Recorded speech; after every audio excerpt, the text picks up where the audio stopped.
రంగారెడ్డి జిల్లాలోని Nagole GHMC division పరిధిలోని సుభద్రానగర్ కాలనీలో ఆదివారం నిర్వహించిన ఉచిత వైద్య శిబిరంలో మాజీ కార్పొరేటర్ కళ్లెం నవజీవన్ రెడ్డి పాల్గొన్నారు. ఉమ్మడి హయత్నగర్ డివిజన్ పరిధిలోని సుభద్రానగర్ కాలనీ సిటిజన్స్ వెల్ఫేర్ ఫోరం మరియు వయోవృద్ధుల సేవా సమితి ఆధ్వర్యంలో ఆదివారం నిర్వహించిన ఉచిత వైద్య శిబిరం కార్యక్రమంలో హయత్ నగర్ మరియు మన్సూరాబాద్ మాజీ కార్పొరేటర్లు కళ్లెం నవజీవన్ రెడ్డి, కొప్పుల నరసింహారెడ్డి పాల్గొన్నారు. ఈ సందర్భంగా వారు శిబిరాన్ని సందర్శించి నిర్వాహకులను అభినందించారు. కాలనీలోని వృద్ధుల ఆరోగ్య సంరక్షణ కోసం ఇలాంటి ఉచిత వైద్య శిబిరాలు నిర్వహించడం ఎంతో అభినందనీయమని తెలిపారు. సమాజంలో వయోవృద్ధుల సంక్షేమానికి ప్రతి ఒక్కరూ తమ వంతు బాధ్యతను నిర్వర్తించాలని పిలుపునిచ్చారు.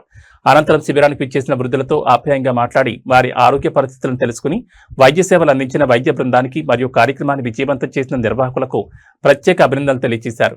ఈ కార్యక్రమంలో వారి వెంట సీనియర్ సిటిజన్ వెల్ఫేర్ అసోసియేషన్ అధ్యక్షులు కేఎస్ఎన్ మూర్తి, కమిటీ సభ్యులు నాగేశ్వరరావు, హరగోపాల్, సుబ్రహ్మణ్యం, లక్ష్మణస్వామి, అప్పారావు, బీజేపీ పార్టీ నాయకులు పాండల శ్రీధర్, బీజేపీ డివిజన్ ప్రధాన కార్యదర్శి గోవిందచారి, నాయకులు సురేష్, జంగారెడ్డి, పార్టీ కార్యకర్తలు మరియు కాలనీవాసులు తదితరులు పాల్గొన్నారు.